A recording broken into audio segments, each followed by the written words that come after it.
Welcome. I'm your go-to executive coach and host, Phyllis Reagin. Today I'm going to be talking about overcoming imposter syndrome. This is part 3 of a part 6 video series.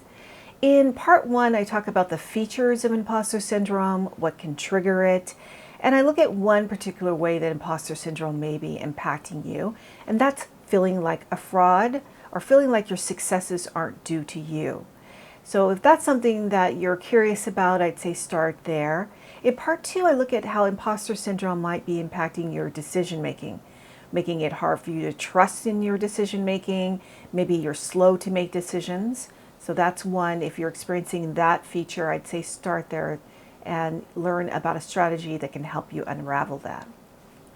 Today we're going to be focusing on how imposter syndrome and perfectionism go hand in hand. So you might be telling yourself that you are striving for perfection because you're striving for excellence, and that's not true. So perfectionism is not just about striving for excellence. It's about setting unrealistic standards and being overcritical of yourself. So that can be you're that way with yourself. You might be that way with the people in your environment. It really creates this toxicity that makes people feel overtaxed, overburdened. It can create burnout also in yourself and others. Perfectionism can manifest as micromanaging because you can't let go of control. It can manifest as procrastination. You can't launch something, do things, because you're waiting for everything to be 100% perfect before you do it. Or you might have difficulty delegating tasks. You can't let go of things because you're afraid someone else may not do it as well as you do it. If that sounds like you, stay tuned. So I'm going to talk about a strategy that's going to help you unravel that. So this perfectionism really is an internal fear of failure and a reluctance to take risk. So what happens when those show up in your life?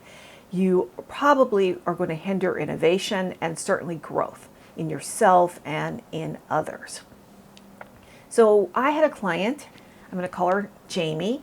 She is a senior producer at a television production company. She's highly skilled, experienced, had been having really good trajectory in her career, great outcomes. But lately she was noticing that she was experiencing imposter syndrome, a lot of doubt that she belonged in her role. And what transpired is she started to lean into perfectionist tendencies. So this was driving up her stress. She was working long hours, she was working too hard, and it was just becoming a problem from her well-being because she was locked into things that were going to make her well-being, of course, negatively impacted. It was also having a rippling effect where her team, the people around her, even in her personal life, were feeling her perfectionist tendencies toward them. And so she was beginning to really feel impatient with people, wanting them to be at their best because she believed it somehow meant something to her.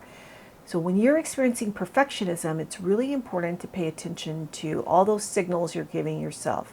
This is internally driven behavior. And that's the place where Jaime had to start to really unravel her perfectionism. So here's what we did to improve her imposter syndrome and along with that, her perfectionism. The first strategy for her was, and the main strategy for her was to just embrace imperfection and iteration. And that's really hard when you have perfectionism, but there's a way to do it. So for Jaime, it was really first just to understand where did her perfectionist tendencies come from? Was it being driven by past experiences? Was it being driven by the organizational dynamics that she was in? Was it the people that were around her, or was it internally driven? We got to the root of it and she could really understand that some of those tendencies had been really helpful for her career growth, but now she was over-indexing. They were actually negatively impacting her growth. But she needed to see that and understand it. She also really needed to value her well-being over being perfect. Her well-being over being 100% ready. Her well-being over being 100% ready to do something. So that's a big shift for a lot of people where you put yourself first, right? Your own well-being and self-care matter more. The second step we focused on was that she needed to set realistic expectations of herself and for those around her. Because perfectionism, as we know, is unattainable. It's just striving for something that leads to unnecessary stress on yourself and others. So she had to set these achievable goals and deadlines. And for Jaime, it meant saying, I am going to set a goal for 90% and go with it. And it's okay if it's 85 to 90%, I'm still going to be okay with it and move forward. Otherwise, she was going to be locked in that perfectionism. She also had to change her deadlines. She had a lot of self-imposed deadlines that just didn't make sense, and they were putting a lot of burden on herself and the others around her. The third step was to practice iterative decision making. So instead of striving for perfectionism, she focused on iterative decisions, knowing that she could make informed choices based on what was available to her then, the information available at that time, and that she was open to adjustment and refinements. That really puts an ease on you. It can relax your state of mind if you are being a perfectionist, to know that you're going to make the best choices at that moment, but you also have an opportunity for adjustment. So Jaime spent a lot of time on that and became more comfortable with it. The step 4 that we focused on was really embracing failure as a learning opportunity. I talk about that in the video prior to this, where the mindset shift for you and for her is to really think about mistakes as just being a part of a valuable learning opportunity.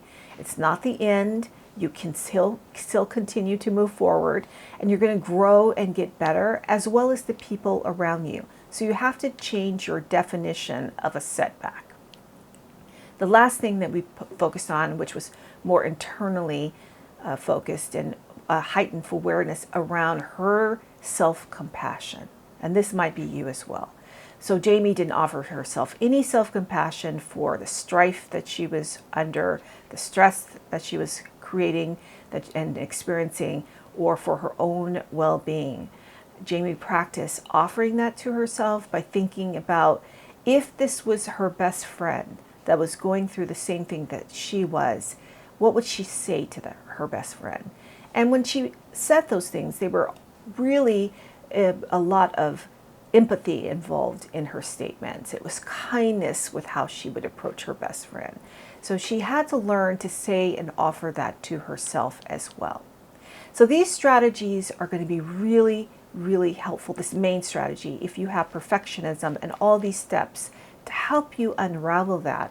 Then you'll see that your imposter syndrome decreases, and you're really able to show up in the way that is really important for you, that will drive up better relationships, that will improve your well-being.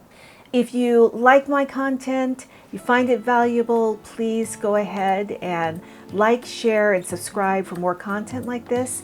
And in my next part, in part 4, I'm going to be looking at how imposter syndrome can negatively impact you advocating for yourself. Until next time.